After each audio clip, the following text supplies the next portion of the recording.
मुझे मुंबई को लेके बहुत ही इंटरेस्ट है और यही शहर पे और फिल्म बनानी है. No one knew where Hyderabad was, where Chennai was. You didn't know which city was what. They thought I spoke Tamil. How to place the film correctly, I felt that they really had a great sensitivity to that. In terms of its release, I think it's probably bigger than all the pan-Indian films happening because globally I don't think very few films get to release in as many countries as it does. And it took many years then to write the script and do more research and raise funding for it. A certain culture in India needs to be shown to the rest of the country because we're extremely different but we're still unique and still alike. I think the first 10 minutes of the film I was really blown. Let's go. Hi guys, good afternoon. I'm Rana Payal, usually not known for films like these. But All We Imagine Is Light will have a large pan-Indian theatrical release on the 22nd of November.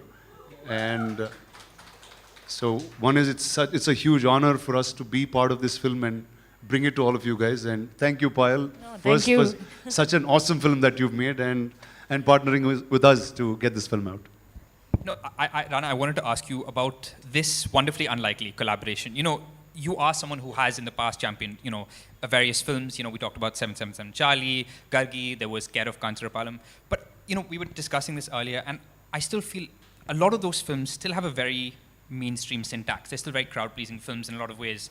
This is the first time that you've backed and presented a true blue indie darling with Payal's film. So what drew you to it? What made you feel like you wanted to be part of this journey? So see, even now, after 20 years in the movies, I still fail what is independent and what is mainstream. We always had a thought where cinema that had big song and dance was the mainstream cinema, and everything that had a unique story and emotion became independent because it was always hard to release without big stars in it, without big other names attached, right? And now I think India has gone to that phase. So like my career actually started with a film called Bommalata, which was an independent film that won national awards, but we couldn't get a theatrical release at that point. From then on, it was trying to find space for this. In India, unlike the rest of the world, there's no government grants or anything for filmmakers or art in that form. It's just always been the merit of the film and a few filmmakers that have really championed films out, right? So the few films that you mentioned earlier were really the start of many things that we did.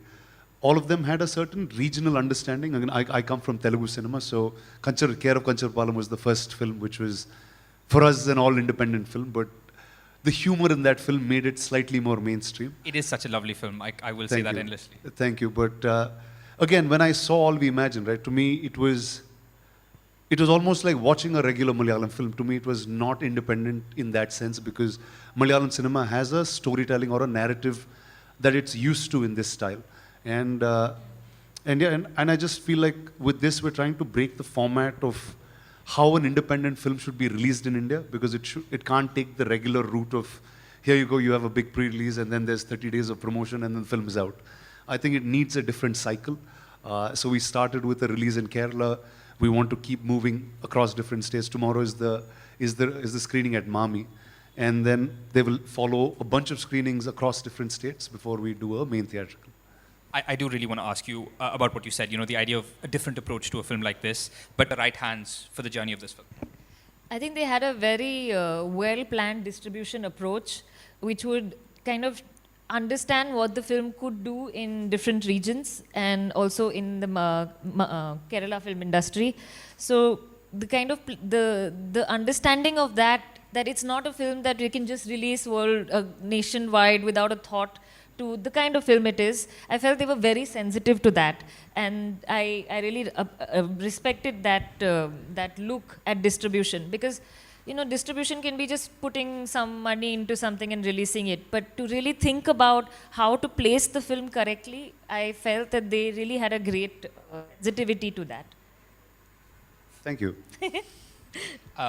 Payal, I also have to ask you the question that I feel like you might be tired of answering at this point, which is just about the journey of the film and where it started. I've heard you talk about this in various different countries and film festivals around the world, which is a wonderful problem to have. But just talk us through where it started. I believe this film has been with you for 6 years. It's something that you were thinking about during your time at FTI. Yeah, it took a long time. It was a film that when I was a student at FTI, I was making my final diploma project. And at that time, I was in different hospital situations with two family members. And when you're a student filmmaker, you find everything very interesting. I think that's true of all filmmakers. We find life more interesting than cinema, and that is our privilege as filmmakers. So I was very keen to make a film, and I wanted to make a film about women who are in the working space. And a hospital provides a good kind of environment to have multiple issues that you can bring up. So I felt it would be the right space to make a film. But as I started researching more and the city came in a big way, that I realized that I wanted to make a much longer film. And it took many years then to write the script and do more research and raise funding for it. So that was the kind of starting point. And it's now finished after 5 years. Finished is an understatement. It's now being celebrated. I think it was being released in, was it over 50 countries? Is that right? Yeah. Hell of an achievement. Rana, I wanted to ask you, I feel like your average week as an actor, artist, producer, distributor, in terms of what you're watching, is not all that different to mine. It's a lot of mass moments and big BGM and entry sequences and thundering background score and swag. And I'm not looking down on those films. You know, they can be immense fun, but I'm curious to know, as an audience, what do you feel you get when you step away from that and watch a film as meaningful and soulful as this one? Because it feels like it appeals to a very different part of our being. See, one is what fascinated me always, I mean, forget being a filmmaker or just as a human, right, is India is so diverse in its culture, and very little of that has translated to film. And I just feel like anything that's slice of life that we're able to showcase a certain culture in India needs to be shown to the rest of the country, because we're extremely different, but we're still unique and still alike. So I think that's what cinema like All We Imagine does really well, where you see the story of Malayali nurses in Bombay, in a city like Bombay, which is really for everyone. It's your city, but it's not. And I've been in this city almost like 15 years now, coming and going, but there's a certain love that I have for the city, but if something wrong happens, it spits me right out back. So I think that's the beauty that this film has, and I think it really requires more filmmakers to make cinema like this and just find unique ways to release them, that's all. In terms of Bombay, I read an interview where you said, it's the city that never settles, which I love. I'm stealing that line. And Payal, I have to ask you about your relationship with the city. You know, I was telling you earlier, this truly is one of the most achingly beautiful Mumbai movies I've ever seen, and I'm not at all just saying that. You know, mild spoiler alert, your film opens with these little sort of voiceover vignettes of everyday Mumbaikars talking about their relationship with the city, and I could have watched just 2 hours of that. Yeah. I literally could make 2 hours of that. I literally fell in love with your movie before I met a single main character or got a sense of plot. So, what is it about this city that really drew you in as a storyteller? Because the way you capture the feeling of Bombay, in such a romantic but also like achingly tragic way. Yeah. And you've also said that the next film you may be working on is also based on the history of the city. So, what is it about the city that keeps drawing you in as a storyteller? See, I am from here, so for me, it's the city I know best, and it's a city that I didn't always grow up in. Like I would be studying in different parts of the country and coming back to Mumbai. And I think when you leave a place and come back, you see the changes more evidently, and you realize what the city comes to mean to you in different ages of your life and different times. And for me, the city is full of contradiction, like any big city is, because Mumbai, I mean, in some ways, for a lot of women, it's a city which is a little bit easier to navigate, to negotiate, to work late, compared to many other parts of our country. And but it's also such an expensive city, and it's a city where, like, to live comfortably, you need to do a lot of work, and you don't really get any time off. You spend like 1 hour in the train every day just to go anywhere. Then it rains, and the harbor line will stop, and you know, so these things are part of our life. But it's also a city that brings us delight. So it was all these contradictions that I have a love-hate relationship with it. I can't live without it, but it's a city with a lot of problems also. There's a beautiful line in the film I really wanted to quote, Pan India. You know, it's this tag that has been, and in a lot of ways this film sort of challenges that, because Pan India is known as this almost distribution tag. It's referring to specific kinds of casting and packaging for blockbusters to appeal to different markets. And here you have a film about Malayali nurses in Bombay that flits between Malayalam and Hindi and Marathi and English in bits. So do you hope that it's sort of a film that's pan-India in spirit, not packaging. So do you hope that this is the kind of pan-India film that we get to see more of? See, I think the word pan-India has been coined with the release of Bahubali. That's the first time a Telugu film was watched in different places, and we knew that one story can be told to the rest of the country. But then that word is just overused in funny ways now. But I think truly in spirit, I think All We Imagine is a film that is not dubbed in a certain regional language. It's not going language to language. It has a source of being in Bombay. For an audience who speaks Hindi, it's as much their film. For an audience who speaks Malayalam, it's as much theirs. For everybody else who connects with the idea of women in a workplace, of just living life the hard way, and what you have to deal with in India, I think it just cuts that very beautifully. In terms of its release, I think it's probably bigger than all the pan-Indian films happening, because globally I don't think very few films get to release in as many countries as it does. And we just heard about the release in France. I don't think any Indian films has actually went out there and released in that size. But I think really India means everything. And I just feel like now is a time where boundaries have kind of blurred away. And everyone's accepting of one another much more than what we were earlier. If I say 15, 20 years ago when I first came to Bombay, no one knew where Hyderabad was, where Chennai was. You didn't know which city was what. They thought I spoke Tamil. People here used to call me, say, watch a Malayalam film and say, do you know what this means? But that was the awareness then, and then today it's very, very different. So I think it's time that we're growing to understand India better, and I think this pan-Indian moment is really coming of age right now, and I'm hoping with All We Imagine we have many more films like this, and cinema like this becomes mainstream quickly. We definitely hope so. And just speaking of, a film in Malayalam, Payal, you've said it's obviously not a language you speak. I'm very curious to know, considering maybe the majority of the film is in Malayalam, and obviously you've written the script, you workshopped with your truly wonderful actors. But what does it do to you as a filmmaker when you're directing in a language that you're not familiar with? I'm curious, does it make it easier for you to get lost in the performances? Does that barrier add any sort of mystical quality to the process? Yeah, when I started doing this, I thought it would be a good idea. Hello. But then I realized how challenging it really is to make a film in a language you don't speak. But because the starting point was in the hospital and with the people I had met, I felt that it was the honest thing to do. It took 2 years to, with my co-writer Robin, to rework the dialogues in Malayalam. And so that was a long process, and we tried to keep the nuances of the dialects of the language as much true as possible, and then getting the actors on board, they also added a lot to that. So I think of it as a really collaborative film in that sense, where it's not like, the actors really contributed a lot to how the lines should be and what is going through the characters' minds and which region they come from in Kerala. So all these things, I learned a lot basically while doing it, and I'm the kind of person who loves process. So every opportunity to learn is a wonderful one. So I think it was in that sense, it was really an experience for me to continuously grow as a filmmaker.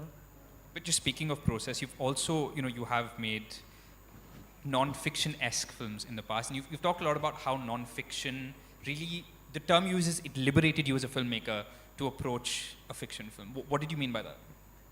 I mean, with non-fiction, there is, with fiction, there is a whole large team that comes with it, and there are a lot of people on the set, and with non-fiction, you can be a bit more just you, the camera person, and go into the streets and shoot. Now, I was struggling with how to make a Mumbai film. If I have to recreate Mumbai in a studio, I don't think I would be able to do it. So we took a lot of freedom with the kind of camera we would have. We could go into the city and shoot like documentary style. And that for me made it more, give it that feeling of, let's say, Muhammad Ali Road or shooting on the station and things like this. I don't think I have the imagination to recreate that. So in that sense, it helped me a lot to have that non-fiction freedom, you know. Like I said, the way you capture the city and sort of it's sort of you're telling the story of a city in the background with characters in the foreground is beautiful. Rana, I have to ask you. I know you can't solve all the problems of the industry, but you are here, so I have to get your perspective. I wanted to talk to you about the uphill battle that indie films like Payal's have to face to get to this point. You know, the tragedy is some of the finest films about India from Indian filmmakers over the last few years have to go abroad and get acclaim from Sundance or Cannes or the Oscars for a lot of people here to sort of sit up and take them seriously. You know, for a lot of us, she was the Payal Kapadia before this film. So how do we bridge that gap and sort of give that talent its due? See, like you just mentioned the word pan-India before, right? See, unlike the rest of the world where one country has one industry and you go to one place to solve all cinema problems, India, you have 20 places to solve it. Each region is almost a country of its own.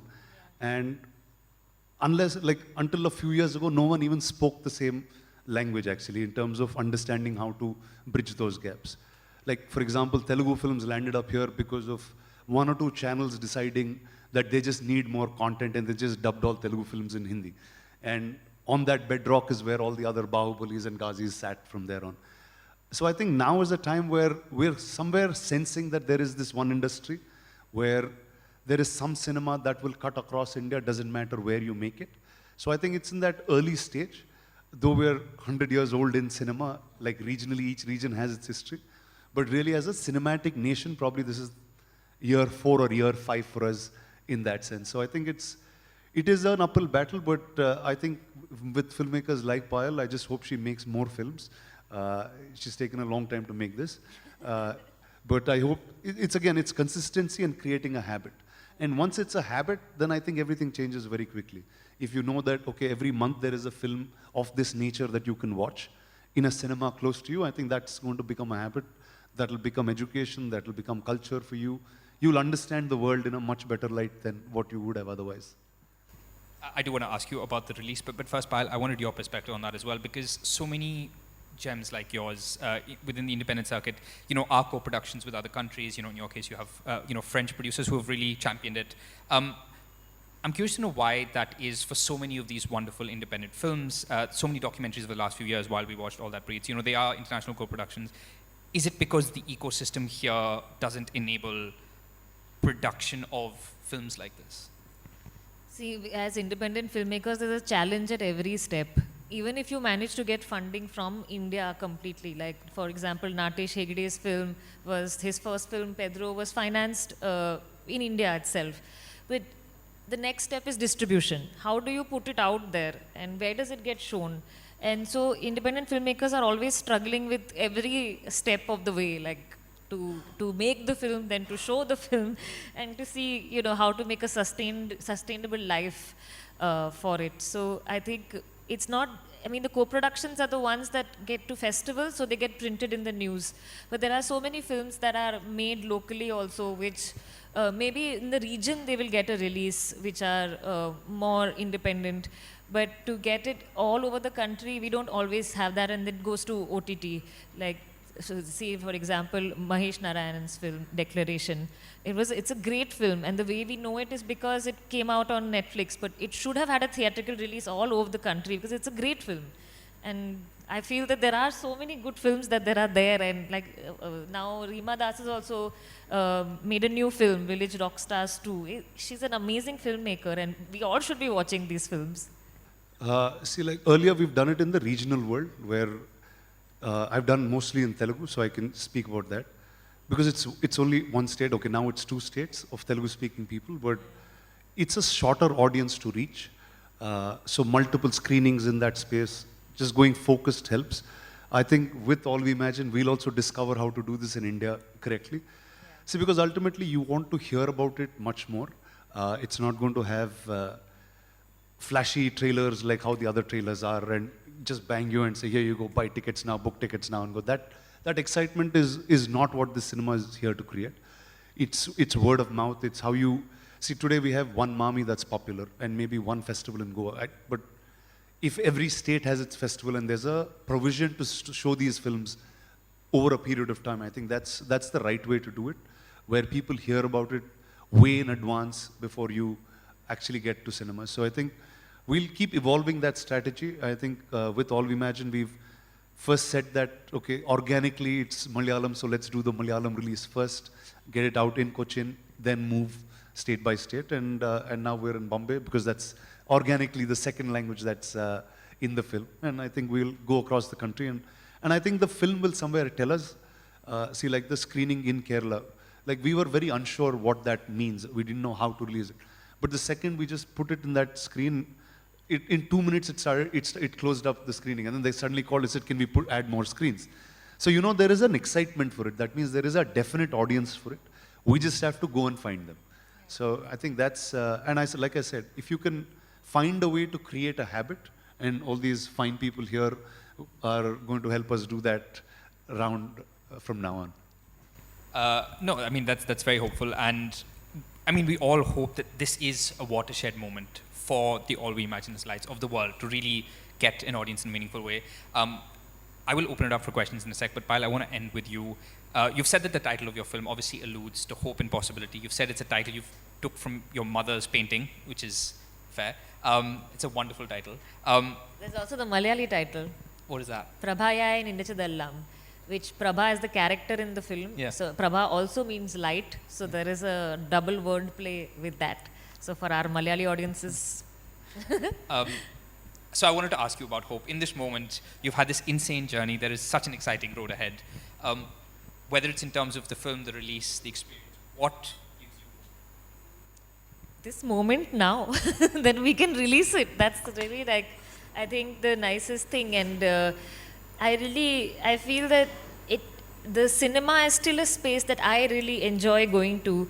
And I feel that, that films should get a release, at least in the cinema, even if they are independent films. We should find a way that you can go to the cinema and watch them. Maybe eventually they will come on the OTT, but just the act of going and sitting with strangers and watching a movie and crying in the darkness, that for me is cinema. And I hope that, that it's we get more distribution for independent movies in the future. Fingers crossed. Hope for that. I think with that, we can open it up to any questions from the audience, if anyone has any. No, I was asking, are you going to be continuing with independent cinema, or are there other genres that you're going to explore? And what are your new projects, next projects? See, I never say never. You never know where life takes you. And when you're an independent filmmaker, you try to take every opportunity to be able to make the film that you want to make. So I think that will always continue. The mode of getting there, we'll see. And hopefully it won't take this much time like last time. It's a happy problem to have that you're still living the experience of this one. They already want the next one. Yeah, but Hi. we have to think about that as filmmakers. Hi Payal, I am Neetu Singh from Dainik Bhaskar. सबसे पहले तो आपको बहुत सारी बधाई. Cannes film festival में पहली film इतने साल बाद इतना अच्छा उसने प्रदर्शन किया, उसके लिए आपको पहले बधाइयाँ. धन्यवाद.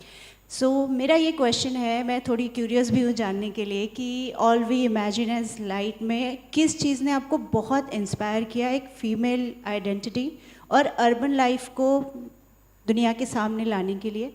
ये मैं एक जानना चाहूँगी आपसे. Film is basically about friendship, और जो फिल्म की जो कैरेक्टर्स हैं उनके बीच जो एक बॉन्ड बनता है वो बहुत मुंबई स्पेसिफिक बॉन्ड है. जो हम अलग अलग स्टेट से यहाँ आते हैं और यहाँ पे अपना करियर बनाते हैं, तो हमारी फैमिली बन जाती है वो उन लोगों के साथ जिनके साथ हम रहते हैं. We would not have normally met those people, but they become our family, and that is one of the things that is very important to me in the film.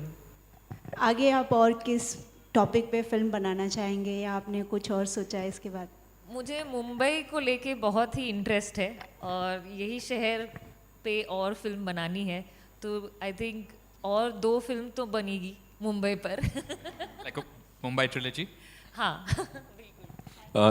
Hi Payal, I'm Prashant from NDTV. So my question is कि There you are. Yeah, hi. Sorry, this light. Yeah, not a problem. So Rana ने बोला कि वो इस तरह की फिल्में उन्होंने नहीं की हैं, इनका सिनेमा दूसरा है. So now, are you planning to cast him in your kind of film, or is Rana ready to do a film like that? That's the first thing I asked him. Yeah, if he's willing, then I would be very, very happy. And one more thing, Rana, आप उनको कोई ऐसी film देना चाहते हैं जैसी फिल्में आप करते हैं या commercial cinema? Are you ready to do that, Payal?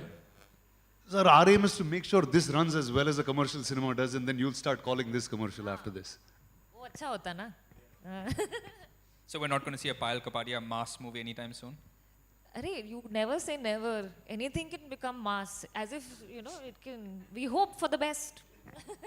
Hi Payal, this is Priyanka from Midday. Many, many congratulations for this terrific, terrific win at Cannes. I wanted to actually take it from where Suchin said about, you know, how so many of these independent films don't get released. And I think after your win, so many of the independent voices spoke up and said that there are immediate changes that are needed, you know, in the landscape, whether it's from the government, kind of to resurrect NFDC, or to kind of issue grants, and for the industry to also kind of champion these independent voices. For you to be in the center and, you know, took this, you know, taken this journey and come so far, what do you feel are the desperate change that the independent filmmaking landscape in India needs? We can talk a lot about the independent landscape in India and how much support we need, and that is true. But, you know, people keep saying 30 years in Cannes and this kind of thing. That's on them, man. Like, we have great films and they should have selected more. So, Do you think that something like a grant, that's something which happens in a lot of other countries, is also something that the government or, you know, we as a country should look at? we always had grants. Like, until a few years ago, there were grants, and especially there was also distribution that these films would get, whether it was shown on Doordarshan or, you know, we could see films like that. So I think we need to have some way that people have access to funding, or at least if industries could meet each other, because, you know, to make independent films, it doesn't cost all that much. So if there is just a way to communicate with each other and find a way that films can be financed, no matter, you know, how big or small they are, wouldn't that be nice? Yeah, I absolutely. mean, the more the films there are, the more diversity there is. It's just a thriving film industry, and we have it also. Yeah, true. But I think, you know, recently what also happened was that a lot of people felt that how All We Imagine As Lies should have been India's entry for Oscars, you know, should have been selected. I mean, it would have been a more appropriate, that's a majority voice speaking. How do you feel as a filmmaker? Were you also hoping for that? Did you feel hurt? I mean, Lapata Lady is a great film, so I was just happy. Like, it's a wonderful film. All of us saw it, we loved it. I love her previous film also, Kiran Rao. So I was just happy that it's selected and it's the film that's gonna go. Hi, Akash here from Navbharat newspaper. Yeah, Rana, I have a question for you. Right under the light. Yes, Awesome. on the right. Yeah. So, like, I wanted to know that isn't the kind of films that you've done earlier. Like, so what convinced you to come on board for this project as a distributor? So first, I think the first 10 minutes of the film, I was really blown. Like, blown with, first the performances of the actors. Like, I was sitting, I remember I was watching the film with my wife actually, and I was just blown the fact, I was like, okay, this is a movie, this is not real. And I'm watching them perform. And and after a point, you're like just being cynical, no? You're like, okay, they'll make a mistake somewhere. And they just didn't. It was so phenomenal, and I was like, to me, it was like just cinema class, theater class, everything happening at once. I was just so happy to meet her, just happy to have this in our kitty, really. And I just feel, if we are able to show this to more people, more filmmakers, there's a certain taste that we can create for our audience. I think that's really a victory for us. Like, as I'm a fan of commercial cinema. I love movies. I love movies of all kinds, but this was very, very special. The first very moment I watched it. Like he said earlier, the first title sequence of this film has a few Mumbaikars speaking. I mean, it starts from there, and then the three ladies just blow you off after that. Also, Payal, you know, recently while appreciating this film, Kiran Rao ma'am also told that, you know, female filmmakers are not much properly, strongly represented in the, we can say that in the international film festivals also. Like, you know, so can we say that with this film, this kind of film, and also with filmmakers like you, the change has begun? Now more female filmmakers are coming up with their talent? I think it is. I am part of those many female filmmakers whose films are now showing. So I think it's because of that movement that I am also part of it, not vice versa. Thank you. Hello, right at the back. Good afternoon, everyone. I am Adarsh from Bollywood Helpline. First of all, congratulations for the movie, and the title is also very unique. And my question is for Rana sir. Sir, if ever a documentary is made on you, and you are given a if you are given a chance to name that documentary, the title, so what title will you give it? Just like this movie has got a very unique title, what title will be for your documentary? We will speak in 20 years from now. And I hope I achieve something proper and we will have a documentary then. But still, sir, if there's a title you want to give it, like 20 years later as well. Sir, I'm just trying to figure out the story of my life. I didn't yet set a title for it. My name is Rana Dagubati and I think that's a good way to start it. Thank you. I think we'll have time for one more question. Congratulations, Payal. Should I sit down? Sorry. Can you see me? Okay, sorry. So, you make a film, and the film goes out, and then people start calling the film Indian, not Indian enough. What is an Indian film? Because at some point, is it because it's made by an Indian, it's funded by an Indian, it's acted by Indians?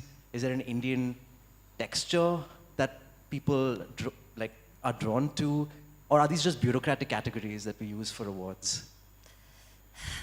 I mean, it's what is Indian is such a complex thing, no? Like there are so many identities within this country, and what is that one identity that you could say makes it Indian or not is a mystery to me.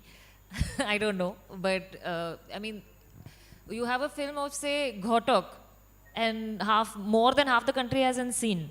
So then, like, is that an Indian film? It's not, because so many people don't know it. So what makes it an Indian film? I think what the statement that you're referring to was a technical one, which had to do with what film gets submitted to the Oscars. And if the director is Indian, I think that makes it an Indian film. I think with that, we will have to close it there. Can we take one more question? Yeah, okay, we'll take, can we get a mic? Yeah. Okay. Now that your film is gone to the Oscars from France, I just want to. No, it's not gone. It's not gone from France. No. Okay. It's released in France. It is released there, yeah. Are you planning to take it there? Camping Oscars ke liye? See, it's going to release in America Right. on the 15th of November. Yeah. If you have friends, please tell them. We'll see, because the distribution will decide then. Because once it releases, then they will I see know, how it's after being. all the जो ज़रूरी चीज़ें हैं उसके बाद they will decide. हाँ, there are मतलब वो few things देखेंगे here. कि उनके लिए क्या अच्छा है, क्या लोगों को अच्छी लगी वहाँ पे, उस हिसाब से फिर we'll see. But I think for now we will focus on us being able to watch it, which I think, okay, yeah, we'll have to call it there, I think, unfortunately. Okay.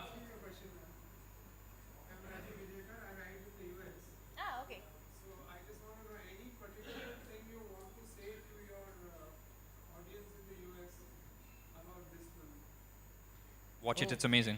Yeah, please come to watch the film. I mean, even though the film is about Indian themes, I think it's also about big cities, and it's about like the mixed feelings we have as people who come to live in big cities, and what those cities have to offer us, and how they cause problems for us also. And that, I think, is a universal theme. And it's also a film about friendship amongst the women who come here. So that I hope that resonates beyond our country's borders. I think we will have to call it there. But I just want to say to the both of you, congratulations on the insane journey of the film. Apart from the fact that we're all immensely proud, I think it's safe to say it's just getting started, and we look forward to everything the journey has in store. So thank you very much. Thank you you. to all of you. And thank you all for Thank you. coming. Thank you very much. Thank you. I think we're taking some pictures with you guys now.